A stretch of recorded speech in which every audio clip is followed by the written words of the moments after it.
വിപ്ലവങ്ങൾക്ക് തുടക്കം കുറിക്കുന്നത് പലപ്പോഴും പരീക്ഷണങ്ങളത്രേ. വിജയകരമായ ഓരോ പരീക്ഷണവും ഒരു മഹാസംഭവത്തിന് നാന്ദി കുറിക്കുന്നു. അതിന് ഉത്തര കേരളത്തിൻ്റെ പ്രഥമ നാട്യസാക്ഷ്യം ഗുരു ചേമഞ്ചേരി കുഞ്ഞിരാമൻ നായരാണ്.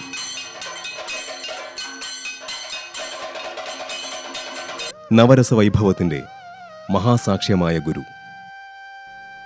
കീഴ്പയ്യൂരിലെ രാധാകൃഷ്ണ കഥകളി സംഘത്തിൻ്റെ അമരക്കാരായ കരുണാകരമേനോനും അപ്പുക്കുട്ടി നമ്പ്യാരുമായിരുന്നു നിയോഗമായി മാറിയ ബാലഗോപാലൻ എന്ന ആട്ടക്കഥയുടെ പരീക്ഷകർ.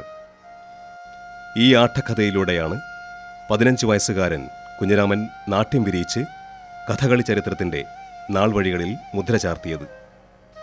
എന്നാൽ ഈ നവരസ കാഴ്ചകളുടെ മാസ്മരികതയ്ക്ക് പിന്നിൽ നിതാന്ത പരിശ്രമത്തിൻ്റെ 8 പതിറ്റാണ്ടുകളുണ്ടെന്ന് നാം അറിയുമ്പോൾ വിസ്മയം ചിന്തയ്ക്ക് വഴിമാറുന്നു.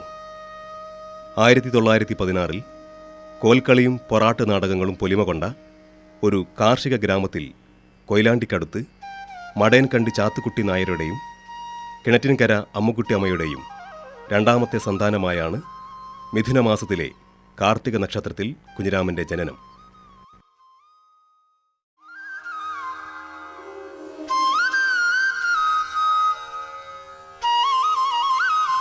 ശുഭകരമല്ലാത്ത ഒരു ജന്മിത്വകാലത്തിൻ്റെ പിന്തുടർച്ച എന്നോണമായിരുന്നു കുഞ്ഞിരാമൻ്റെ കുട്ടിക്കാലം. 2 വയസ്സ് പിന്നിട്ടപ്പോൾ അമ്മയും 13-ാം വയസ്സിൽ അച്ഛനും കുഞ്ഞിരാമനെ ജീവിതത്തിൽ തനിച്ചാക്കി യാത്രയായി. തുടർന്ന് അമ്മാവന്മാരുടെ ശിക്ഷണത്തിലായിരുന്നു ജീവിതം. ഒരുപക്ഷെ ഈ കാലഘട്ടത്തിലെ ഏകാന്ത ബോധമാവാം കുഞ്ഞിരാമൻ്റെ കാവ്യവൈഭവത്തിൻ്റെ ബീജം. ചെങ്ങോട്ടുകാവ് ഈസ്റ്റ് യു പി സ്കൂളിലെ 4-ാം തരം വരെയുള്ള പഠനമാണ് ഗുരുവിൻ്റെ വിദ്യാലയ ഓർമ്മകൾ. എന്നാൽ ഗുരുവിനെ സംബന്ധിച്ചിടത്തോളം അതിലേറെ തിളക്കം വാർഷിക ആഘോഷങ്ങളിൽ അവതരിപ്പിച്ചിരുന്ന ബാലനാടകങ്ങൾക്കായിരുന്നു. സ്കൂൾ പഠിച്ചൊക്കെ ചെങ്ങോട്ട് സ്കൂളിലായിരുന്നു. അപ്പോൾ ആ സ്കൂൾ പഠിക്കുന്നതിന് ഞാൻ അവിടെ ഒരു വാർഷികം ഉണ്ടായിരുന്നു. അന്നൊരു നാടകമുണ്ടായിരുന്നു. അത് ഈ ഒരു അമ്മാളെന്ന് പറഞ്ഞ ഈ സ്ഥലം രാജാവിൻ്റെ അത് കണ്ട് ഞാൻ ആ രാജാവിൻ്റെ ആ പ്രൗഢി അതിൻ്റെ ഒരു ഭാര്യ പ്രസവിച്ചിട്ട് ഒരു കുട്ടി മരിച്ച് ആ കുട്ടീനെ എടുത്ത് മറ്റേ ഭാഗത്ത് അവർ കേസാണ്. രാജാവിൻ്റെ അടുത്ത് പോകുന്ന രാജാവ് പറഞ്ഞ രാജാവിൻ്റെ പോകാൻ പറഞ്ഞു. രാജാവ് പറഞ്ഞു ഇതെൻ്റെ കുട്ടിയാന്ന് പറഞ്ഞല്ലോ അവളൊന്നാണ് തന്നത്. അപ്പോൾ രാജാവ് പറയുന്നു അവർക്ക് പേടിക്കണ്ട, നിങ്ങൾ ഈ കുട്ടീനെ 2 കഷ്ണമാക്കി 2 ആൾ കൊടുത്തു. എന്നാൽ അവൾ മറ്റുള്ള സമ്മതിച്ചു, ഇവിടെ സമ്മതിച്ചില്ല. എന്നിട്ട് ഓടി അയ്യോ വേണ്ട എവിടെയെന്ന് ചോദിച്ചോടെ എൻ്റെ കുട്ടീനെ. അപ്പോൾ ഇവരുടെ ജയിലിലിട്ട് ആ ഭാവം ഞാൻ ആ കുട്ടീൻ്റെ ആ വാളും പിടിച്ച് അങ്ങനെ കണ്ണൊക്കെ കയറ്റി പിടിച്ച്. അപ്പോൾ അതെനിക്ക് വലിയൊരു സന്തോഷമായിരിക്കും. അന്ന് വയലേലകളിലും തറവാട്ടുമുറ്റത്തും അനുഷ്ഠാന കലകളോടൊപ്പം നാടകവും പുഷ്ടിപ്പെട്ടിരുന്നു. ആ പിന്തുടർച്ചയിൽ വാര്യം വീട്ടിൽ കുഞ്ഞിരാമൻ കിടാവിൻ്റെ നാടകസംഘത്തിൽ കുഞ്ഞിരാമനും അംഗമായി. വള്ളി തിരുമണമെന്ന നൃത്തനാടകത്തിൽ വള്ളിയുടെ തോഴിയായിട്ടായിരുന്നു ആദ്യ ശ്രദ്ധേയ കഥാപാത്രം. രംഗസജ്ജീകാരകൻ ഗോവിന്ദമേനോനാണ് ആ സ്ത്രീ വേഷക്കാരനെ രാധാകൃഷ്ണ കഥകളി സംഘത്തിൽ എത്തിച്ചത്. അതോടെ കുഞ്ഞിരാമൻ നായരുടെ കലാജീവിതത്തിൽ വഴിത്തിരിവായ രണ്ടാം ഖണ്ഡം പിറക്കുകയായിരുന്നു. കഥകളി പഠനം ആരോഗ്യത്തിന് ഹാനികരമെന്ന മൂഢവിശ്വാസമായിരുന്നു ആ കാലഘട്ടത്തിൽ ഉണ്ടായിരുന്നത്. അതുകൊണ്ടുതന്നെ ചേമഞ്ചേരിയിൽ നിന്ന് കീഴ്പയ്യൂരിലേക്ക് ഒളിച്ചോടേണ്ടി വന്നു ഗുരുവിന്. ആ ഒളിച്ചോട്ടത്തിൽ തുണയായത് ഏക പെങ്ങളുടെ മനസ്സും അവർ കുഞ്ഞനുജനെ ഏൽപ്പിച്ച 4 അണത്തുട്ടും മാത്രമായിരുന്നു. കഥകളി പഠിക്കണമെന്ന് ആഗ്രഹത്തോടുകൂടി ആവശ്യപ്പെട്ടപ്പോൾ നമ്മൾ കാരണവരോട് അന്വേഷിച്ചു. കാരണവർ അത് വലിയ സമ്മതം തന്നില്ല. ഉച്ചിലൊക്കെ വലിയ കഷ്ടമാണ്, പോകണമെന്ന് തന്നെ പറഞ്ഞു. എനിക്ക് പോകണമെന്ന് ആഗ്രഹമുണ്ടായിരുന്നു. അങ്ങനെ ഞാൻ കാരണവർ സമ്മതമില്ലാണ്ട് പെങ്ങളോട് മാത്രം പറഞ്ഞിട്ടാണ് പോയത്, കഥകളിക്ക് പോയത്. അങ്ങനെ കഥകളി പഠിക്കാൻ തുടങ്ങിയത്.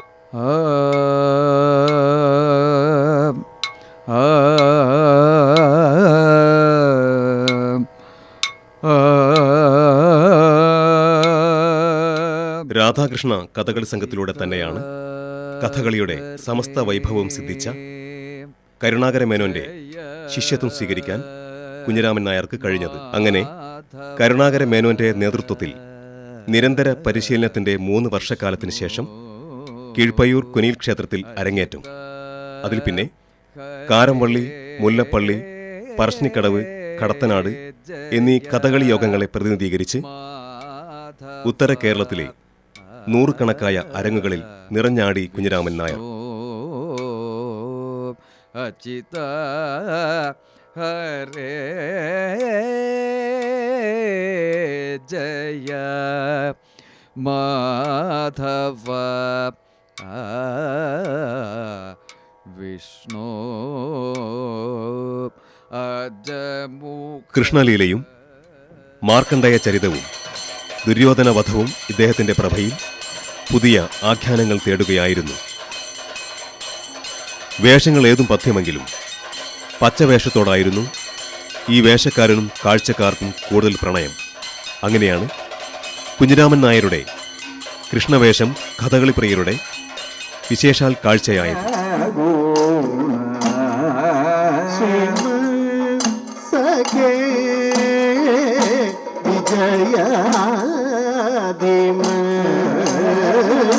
സകല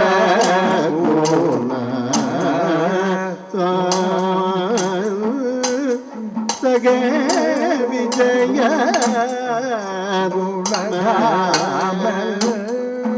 സ്വാഗതമോ സുധാമ ഗുണധാമൻ സ്വാഗതമോ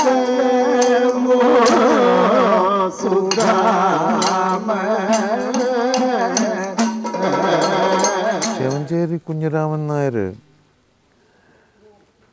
ജീവിതം കലയ്ക്ക് വേണ്ടി സമർപ്പിച്ച ഒരാളാണ്.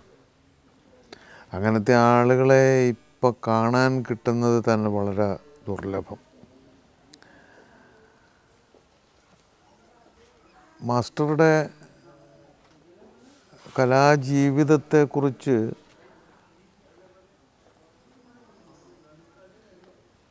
ഉള്ള എല്ലാ കാര്യങ്ങളും രേഖപ്പെടുത്തിയിട്ട് പോലുമില്ല. അദ്ദേഹത്തിൻ്റെ ആദ്യകാല പഠനങ്ങളും ആ പഠനത്തിൽ അദ്ദേഹത്തിന് കിട്ടിയിട്ടുള്ള ചില പ്രത്യേക വൈദഗ്ധ്യങ്ങളും ആ വൈദഗ്ധ്യങ്ങളുടെ അടിസ്ഥാനത്തിൽ അദ്ദേഹം കലാരംഗത്തേക്ക് പ്രവേശിച്ചതിൻ്റെ പ്രത്യേകതകളും ഒക്കെ ഇനിയും രേഖപ്പെടുത്തേണ്ടതായിട്ടാണുള്ളത്. പ്രധാനമായിട്ടും ഇപ്പോൾ നമുക്ക് അറിയുന്ന ചേമഞ്ചേരി കുഞ്ഞിരാമൻ നായർ പ്രസിദ്ധനായ ഒരു പച്ചവേഷക്കാരനാണ്. എന്ന് വെച്ചാൽ അദ്ദേഹത്തിൻ്റെ പ്രസിദ്ധമായ കൃഷ്ണവേഷങ്ങളെ അടിസ്ഥാനപ്പെടുത്തിയിട്ടാണ് ഇപ്പോൾ ചേമഞ്ചേരി കുഞ്ഞിരാമൻ നായരുടെ പ്രശസ്തി. സാഹസം മാകുരു സാഹസം മാധവൻ ഞാൻ ഇല്ലയോ മാധവൻ ഞാനില്ലയോ ഇലക്കാകുലം നീയൊരു കാര്യത്തിലും അതുലമില്ലൊരു കാര്യത്തിലും അതുലമില്ലൊരു കാര്യത്തിലും അതോ ലോകപ്രസിദ്ധമല്ലോ ലോകപ്രസിദ്ധമല്ലോ ഞാൻ ചെയ്ത സഹായങ്ങൾ ഒക്കെയും ഞാൻ ചെയ്ത സഹായങ്ങളൊക്കെയും ഞാൻ മറന്നിതോ മറന്നിതോ എന്നെയും കൂടെ മറപ്പതിനേഷ മറപ്പതി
കലാമണ്ഡലം മാധവൻ നായർ, മദ്രാസിലെ ബാലസരസ്വതി ഭായ്, സേലം നാട്യരത്നം രാജരത്നം പിള്ള എന്നിവരെ ഭരതനാട്യത്തിൽ ഗുരുനാഥന്മാരായി സ്വീകരിച്ചു. ഗുരു ഗോപിനാഥ്, ഉമാശങ്കർ, ബാലഭായ് എന്നിവരോടൊന്നിച്ചുള്ള നൃത്തശില്പങ്ങളുടെ അവതരണം, സംവിധാനം, ഫേരി സർക്കസ് കമ്പനിയുമൊത്തുള്ള ഭാരത പര്യടനം, ഗീതാ ഗോവിന്ദത്തെ അടിസ്ഥാനമാക്കി ചിട്ടപ്പെടുത്തിയ അഷ്ടപതിയാട്ടം, ഇതെല്ലാം കുഞ്ഞിരാമൻ നായരുടെ നൃത്താധ്യായത്തിലെ സുവർണ ഏടുകളായിരുന്നു. കഥകളിയുടെ ഉത്തമാംശങ്ങൾ നൃത്തകലയിൽ സമന്വയിപ്പിക്കുക എന്ന ചരിത്ര ദൗത്യമായിരുന്നു ഈ കാലഘട്ടത്തിലുടനീളം ഗുരു നിർവഹിച്ചത്. എന്നാൽ അതിനു സമാന്തരമായി ഒരു നൃത്തവിദ്യാലയ സ്ഥാപകനും സംഘാടകനും എന്ന നിലയിൽ 1944 തന്നെ ശ്രദ്ധേയനായി തുടങ്ങിയിരുന്നു കുഞ്ഞിരാമൻ നായർ.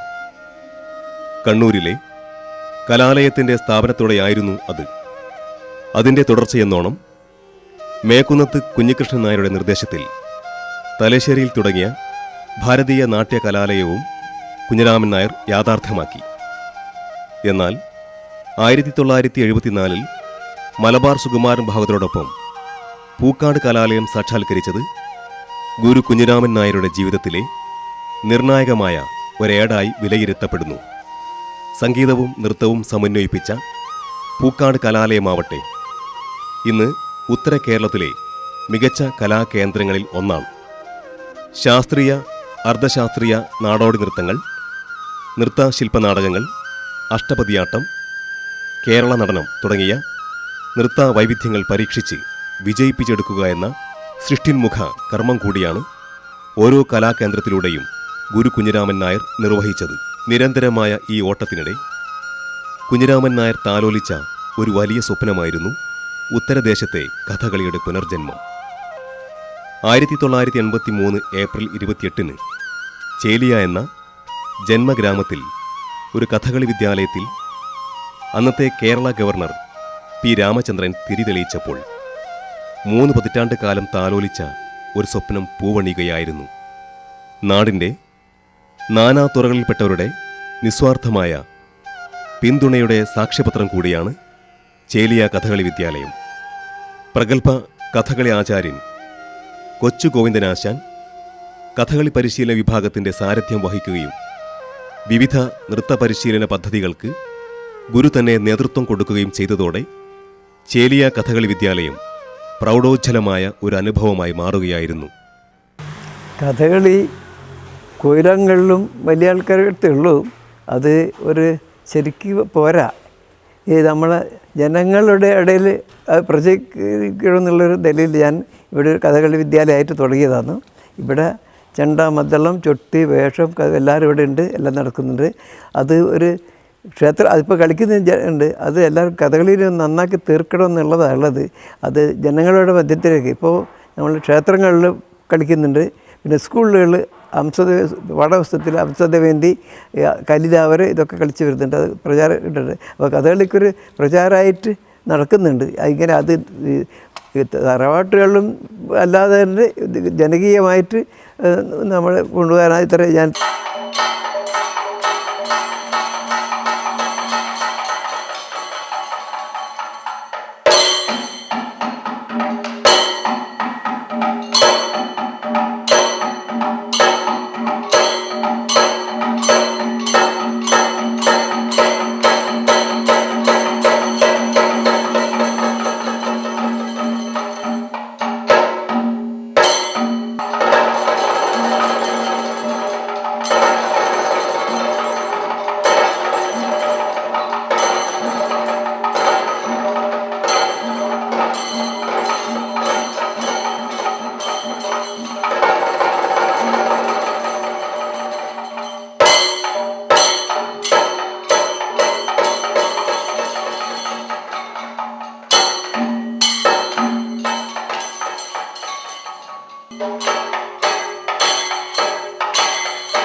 ഈ തിരക്കേറിയ ഈ നൃത്ത ലോകവുമായി ബന്ധപ്പെട്ട ജീവിതം നയിക്കുമ്പോഴും അദ്ദേഹത്തിൻ്റെ മനസ്സിൻ്റെ ഉള്ളിൽ അദ്ദേഹം ആരാധിച്ചുകൊണ്ട് നടന്ന ഒരു സ്വപ്നമായിരുന്നു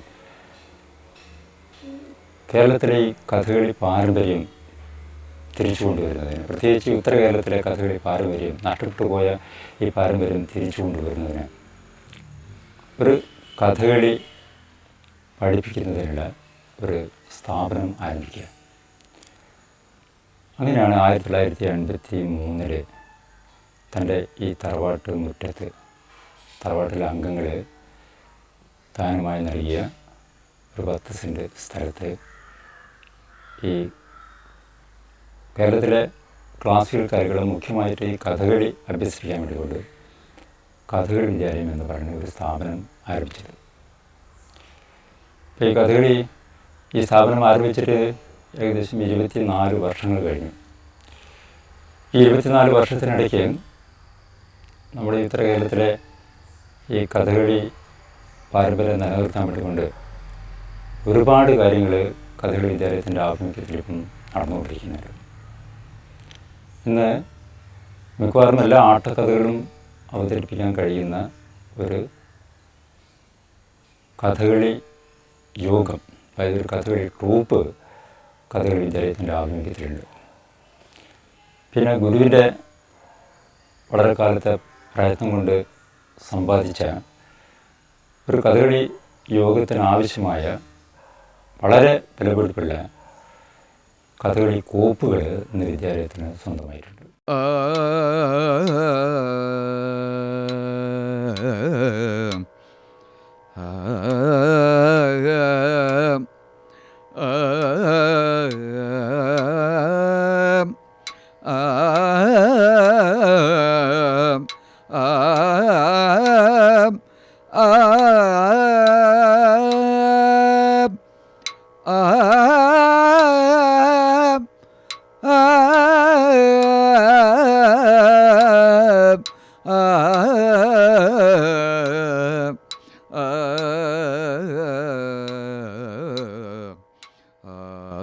കഥകളിക്ക് മുഖ്യമായി പ്രാധാന്യം കൊടുക്കുമ്പോൾ തന്നെ മറ്റ് ക്ലാസിക്കൽ കലാരൂപങ്ങളും ഇവിടെ അഭ്യസിപ്പിക്കുന്നുണ്ട്.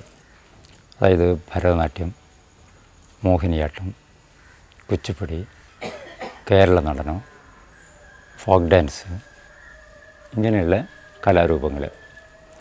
അതോടൊപ്പം തന്നെ ചിത്രകല, തായമ്പക, ക്ലാസിക്കൽ സംഗീതം, ഇങ്ങനെയുള്ള കലാരൂപങ്ങളും ഇവിടെ അഭ്യസിപ്പിക്കുന്നുണ്ട്.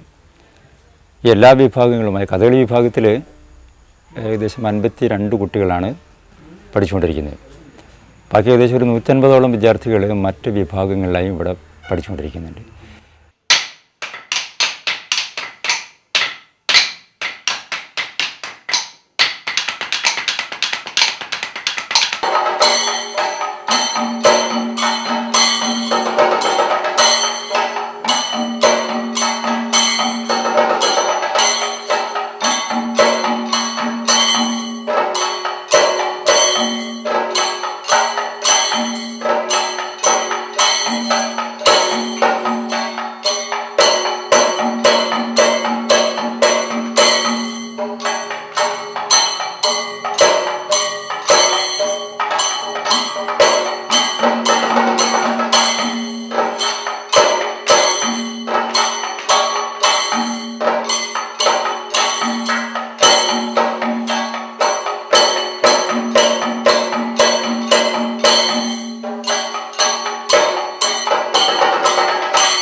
ക്ഷേത്രാങ്കണങ്ങളിൽ ഒതുങ്ങി നിന്ന കഥകളിയെ കൂടുതൽ ജനകീയവൽക്കരിക്കാനുള്ള പ്രവർത്തനങ്ങളാണ് ഇപ്പോൾ ഗുരു.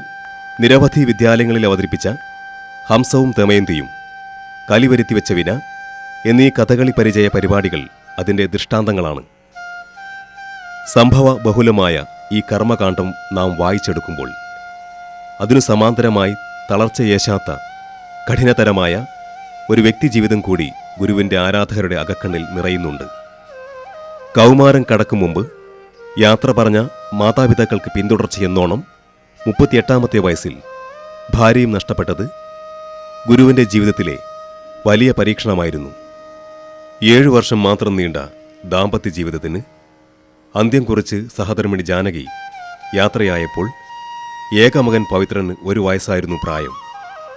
ഇത്തരം ദുരന്തങ്ങളെ അതിജീവിക്കാനുള്ള ശക്തിയാണ് നാട്യജീവിതം നൽകിയ ഏറ്റവും വലിയ അനുഗ്രഹമെന്ന് ഗുരു പറയും.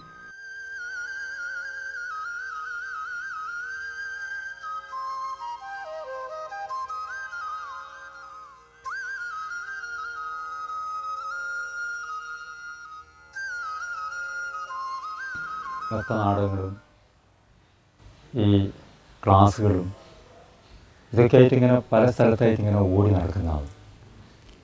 പക്ഷെ ഇങ്ങനെ ഓടി നടക്കുമ്പോഴും ഏതെങ്കിലും സമയം കിട്ടുമ്പോൾ വീട്ടിൽ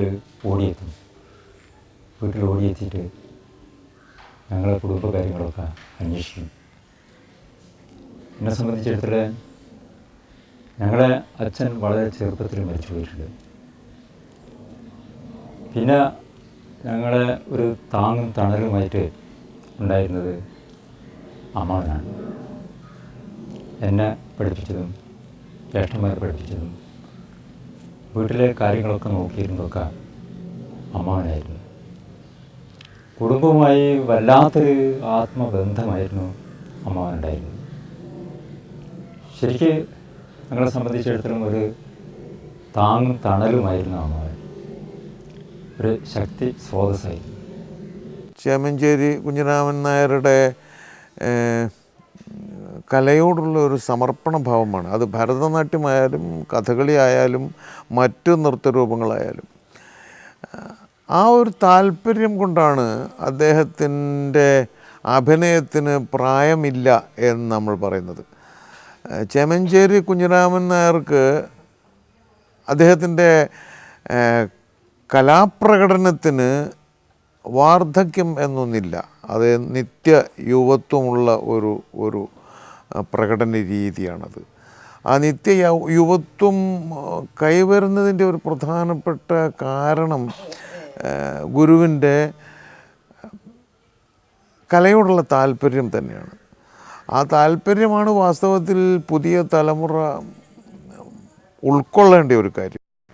ചിട്ടയുറപ്പിച്ച് പഠിച്ച വ്യായാമ പാഠങ്ങൾ നവതിയിലും ജീവിതത്തിൽ പകർത്തുന്നുണ്ട് ഗുരു. ചെറുപ്പം തൊട്ടേ കണ്ടറിഞ്ഞ കാർഷിക ചര്യകൾക്കൊപ്പമാണ് ഗുരുവിൻ്റെ മനസ്സ്. അതുകൊണ്ടുതന്നെ പ്രശസ്തിയുടെ കൊടുമുടിയിലും ലാളിത്യത്തിൻ്റെ സമതലങ്ങളോടായിരുന്നു ഇദ്ദേഹത്തിന് പ്രിയം.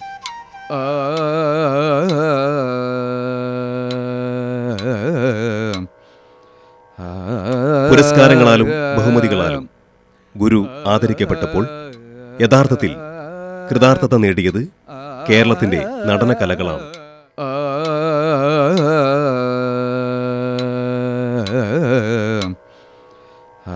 1999 കേരള സംഗീത നാടക അക്കാദമി വിശിഷ്ടാംഗത്വം നൽകി ആദരിച്ചു.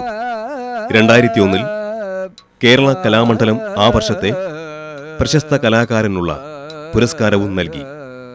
2002 കലാതർപ്പണയുടെ നാട്യകുലപതി പുരസ്കാരം തുടങ്ങിയ സർക്കാരിതര പുരസ്കാരങ്ങളും ഗുരുവിനെ തേടിയെത്തിയിട്ടുണ്ട്. 2006 ഏപ്രിലിൽ ശിഷ്യരും ആരാധകരും സഹൃദയരും ഒത്തൊരുമിച്ച് ആഘോഷമാക്കി മാറ്റിയ ഗുരുവിന്റെ നവതി കലാകേരളം കണ്ട അവിസ്മരണീയ മുഹൂർത്തമായിരുന്നു.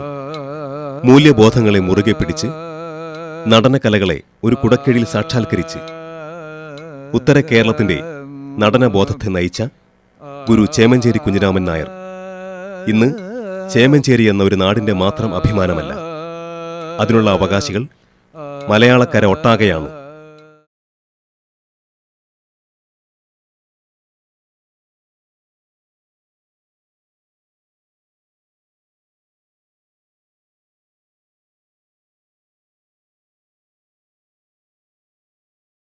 ആ